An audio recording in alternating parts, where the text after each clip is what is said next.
السلام عليكم، كي دايرين؟ لاباس عليكم؟ نتمنى تكونوا بخير وصحه جيده ان شاء الله. مرحبا بكم في قناتكم جرب مع صليحه. اليوم ان شاء الله غندير معكم حلوه ريشبوند محبوبه الجماهير، كيبغيها الصغير والكبير. كتجي بمذاق رائع ولذيذه بزاف، كتجي هشيشه ورطبه من الداخل. بلا ما نطول عليكم ندوزو للمقادير والطريقه. بالنسبه للمقادير اللي غنحتاجو ان شاء الله لهاد الحلوه، عندي كاس ديال الزيت ما عامرش، عندي كاس ديال السكر كلاصي، عندي واحد الفلان ديال الكراميل، عندي 125 غرام ديال الزبده، عندي هنا الروح ديال الليمون، عندي 2 معالق كبار ديال المايزينا، شويه الملحه، 2 بيضات، عندي الفاني 7 غرام، عندي الخماره ديال الحلوه 7 غرام، والطحين حسب الخليط. غنبداو على بركه الله. اول حاجه غنديرو الزبده. بسم الله. عندي هنا الزبده ديال العبار، ممكن نديرو ديال البواطه.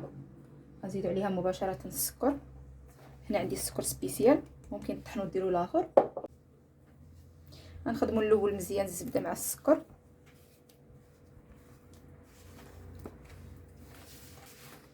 نزيدو الزيت،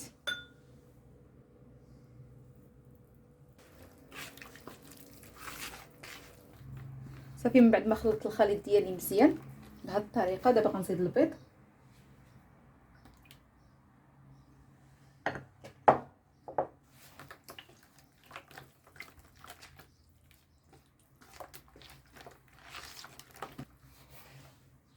غنزيد الفاني 7 غرام، غنزيدو فلون كراميل، عندي هنا هذاك الصغير ديال درهم ونص.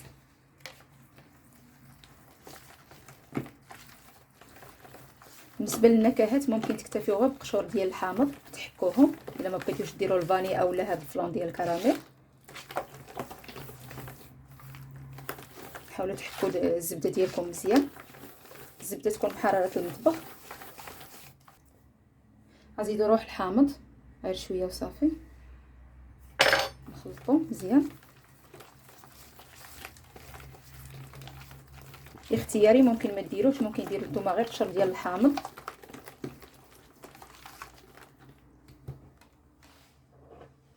غنزيدو النشا وقبصه ديال الملحه.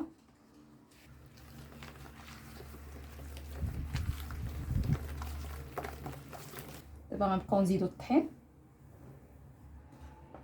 الطحين عندي مغربل. نزيدو الخماره 7 غرام.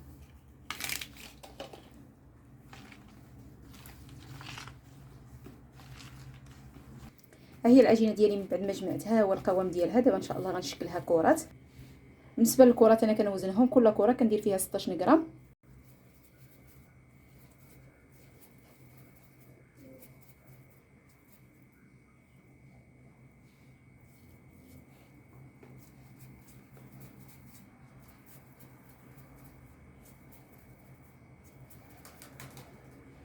غنستمر هكا كنشكلها حتى نكمل الكميه ديالي كامله.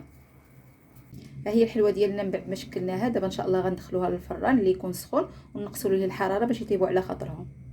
صافي، ها هي الحلوه ديالنا من بعد ما بردات مزيان. دابا ان شاء الله غندوزو للتزيين. بالنسبه للتزيين عندي كونفيتير درت فيه ماء الزهر، درتهم على النار يسخنوا مزيان. دابا غنبدا التزيين. غنهز الحبات ديال الريشبوند غنديروهم في الكونفيتير. عندي هنا المربى ديال المشمش،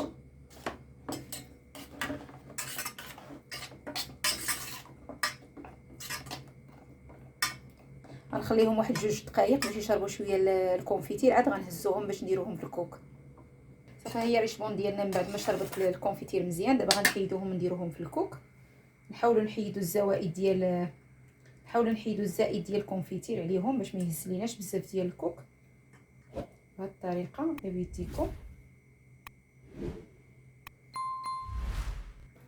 صافي، دابا غنفندوا الحلوه ديالنا في الكوك مزيان. غنستمروا بهذا الشكل حتى نكملوا الكميه ديالنا كامله ونخليهم ينشفوا باش يشد عليهم داك الكوك والكونفيتير، ونديروهم في شي طاوه ونخليهم ينشفوا مزيان. هي الحلوه ديالنا من بعد ما وجدات كتجي رائعه وهشيشه وكتجي لذيذه بزاف. جربوها بهذه الطريقه ان شاء الله غادي تجيكم زوينه وتعجب العائله ديالكم. ودابا بقى لي غير نقول لكم عواشركم مبروكه الى فيديو اخر ان شاء الله. وما تنسونيش من البارطاج واللايك والتعليق ديالكم الزوينه باش تدعموا القناه ديالي وتفعل ان شاء الله. وشكرا لكم بزاف.